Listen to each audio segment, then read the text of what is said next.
Hey,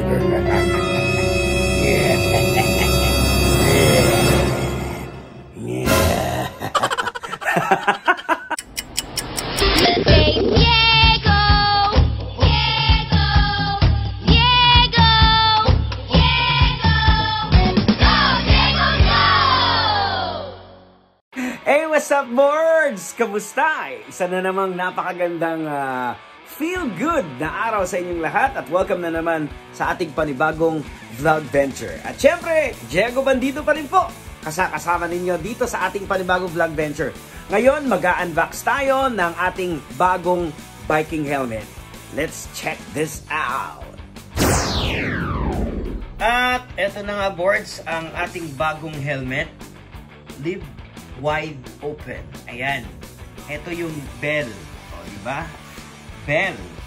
So, i-unbox natin ang bagong helmet natin. Kasi ngayon, dati kasi nasa road lang ako, nag-road nagbabike. So, ngayon, medyo nagustuhan ko na mag-trail. So, for safety purposes, isa sa mga dapat nating mag-invest tayo pag nagbabike tayo is yung helmet for our protection. So, ngayon, buksan natin, tingnan natin kung anong meron sa loob. So, ito yung box niya. Tingnan muna natin dito. Ayan. Matte red, black. Ayan, Nomad MIPS. Ayan. So, ito yung kanyang version ng helmet. Nomad na bell. MIPS, Universal Adult, Universal Adult. 50 to 60 cm bicycle helmet. Ayan,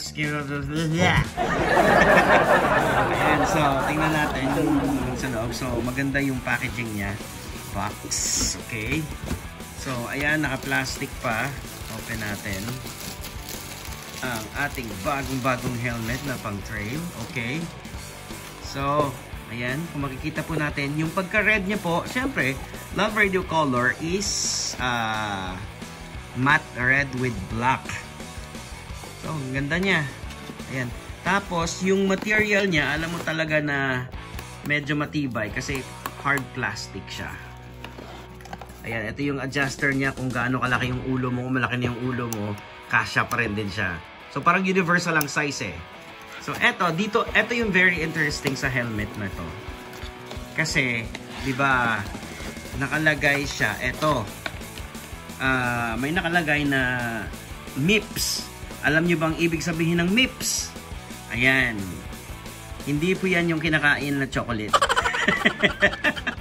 Ang ibig sabihin ng MIPS ay Multi-Directional Impact System. Yan po yung ibig sabihin ng MIPS. So, ibig sabihin, pag suot-suot mo to yung helmet na to,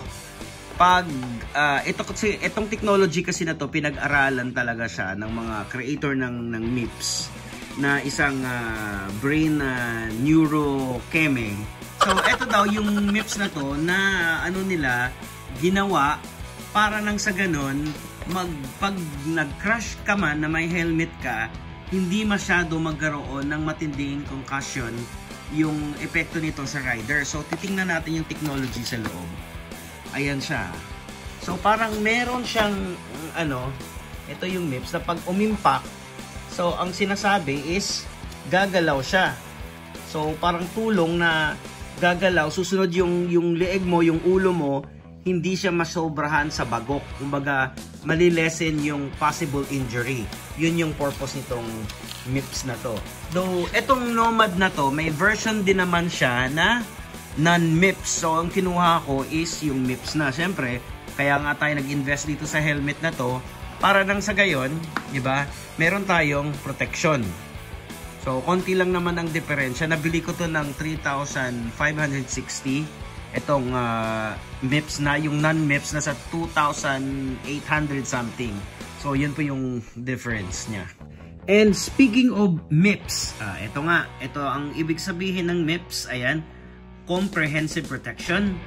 Ang MIPS is a leading slip plane technology inside the helmet designed to reduce rotational forces that can result from certain impacts. Ayan. So dito sa helmet na to, fully covered na yung pati yung likod ng ulo mo, ng bumbunan mo. Unlike dun sa pang road ko na na talagang dito lang siya sa head, yung back hindi masyado.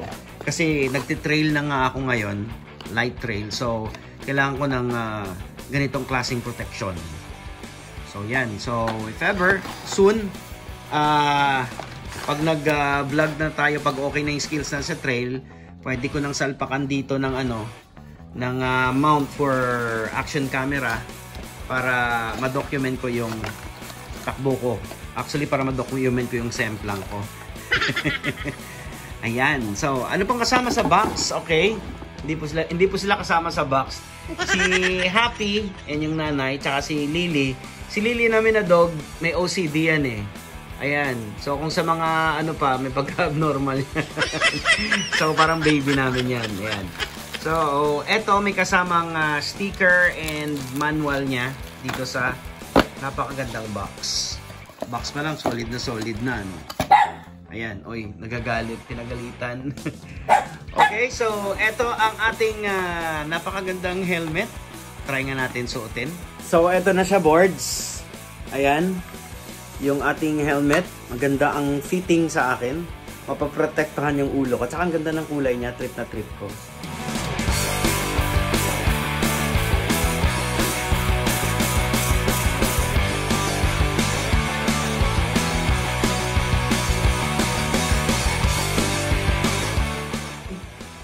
So, yan. So, bukas masusubukan ko na to yung helmet na to. Sana walang crash. Ayan. Again, muli, kung ikaw ay nagbabike, isa sa mga dapat mag-invest ka is yung helmet para for your protection. Para if ever man, ayaw man nating mangyari na mag-crash ka, at least meron kang protection. O, di ba? Okay. So, yan ang ating quicking vlog venture ngayon sa ating bike diaries. So, hanggang sa susunod, maraming salamat. Muli, ako po si DJ Diego Bandido na laging nagsasabi, hindi lahat ng kalbo masamang tao. Period. Bye!